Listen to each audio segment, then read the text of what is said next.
नमस्कार, capital TV देख रहे हैं आप और मैं हूं आपके साथ राजप्रीत कौर। विपक्षी दलों के गुट इंडिया गठबंधन को एक और झटका लगने की चर्चा तेज हो गई है।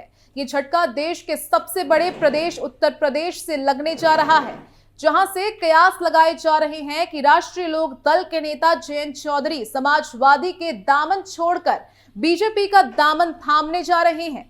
इन्हीं सरगर्मियों के बीच जयंत चौधरी का एक सियासी बयान सामने आया है, जिसके बाद विपक्षियों की नींद उड़ गई है। तो क्या कुछ है पूरा मामला और जयंत चौधरी ने अपने बयान में क्या कहा है, देखिए हमारी इस खास रिपोर्ट में।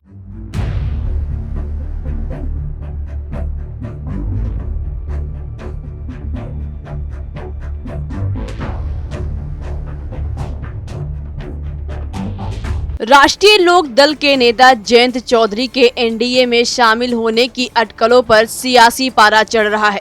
ऐसी अटकलें हैं कि आगामी लोकसभा चुनाव में सपा के 7 सीटों के बंटवारे पर बात नहीं बनने पर जयंत चौधरी बीजेपी में शामिल हो सकते हैं। इन्हीं अटकलों के बीच आरएलडी के नेता की ओर से बीजेपी के साथ गठबंधन को लेकर पहली प्रतिक्रिया आई है। बता दें कि आरएलडी के राष्ट्रीय प्रवक्ता पवन आगरी ने चुप्पी तोड़ते हुए कहा कि चुनावी वर्ष है, बहुत सारी पार्टियां हमारे साथ गठबंधन के लिए आ रही है। बीजेपी के द्वारा पिछली बार भी गठबंधन की पेशकश की गई थी और इस बार भी पेशकश की जा रही है। वे 4 सीटों की बात कर रहे हैं, लेकिन हमने 12 लोकसभा सीटों पर तैयारी की है। इस बात का निर्णय हम लेंगे कि हम किसके साथ गठबंधन में चुनाव लड़ेंगे। उन्होंने कहा, जो पार्टी जनता और किसानों की हित के लिए हमारी मांगों पर सहमत होगी, हम उनके साथ गठबंधन में चुनाव लड़ेंगे। आपको जानकारी के लिए बता दें कि इससे पहले सपा और रालोद ने इसी साल 19 जनवरी को आगामी लोकसभा चुनाव के लिए गठबंधन की घोषणा की थी, जिसमें रालोद को 7 सीटें दी गई थी।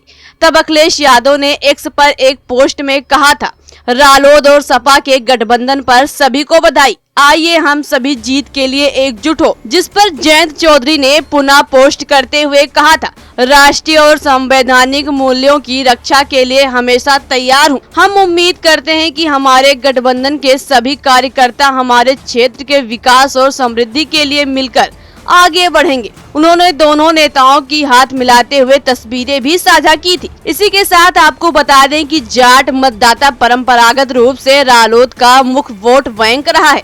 जाट बहुल लोकसभा क्षेत्रों में मुजफ्फरनगर, कैराना, बिजनौर, मथुरा, बागपत, अमरोहा और मेरठ शामिल है, जिन पर रालोद के चुनाव लड़ने की संभावना है।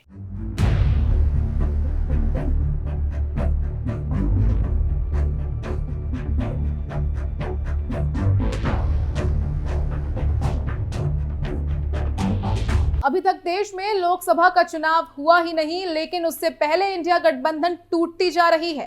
राहुल गांधी की भारत जोड़ो न्याय यात्रा जिस राज्य में पहुंचने वाली होती है, उस राज्य से इंडिया गठबंधन को झटका लग जाता है। पहले बिहार में नीतीश कुमार अलग हुए, अब यूपी में जयंत चौधरी की खबरें सामने निकल कर आ रही हैं। ऐसे में देखना ये होगा कि क्या राहुल गांधी की भारत जोड़ो यात्रा यूपी में प्रवेश करने से पहले ही यहाँ की राजनीति कुछ अलग मोड़ ले लेती है। फिलहाल अभी के लिए बस इतना ही। बाकी तमाम खबरों के लिए देखते रहिए कैपिटल टीवी उत्तर प्रदेश। नमस्कार।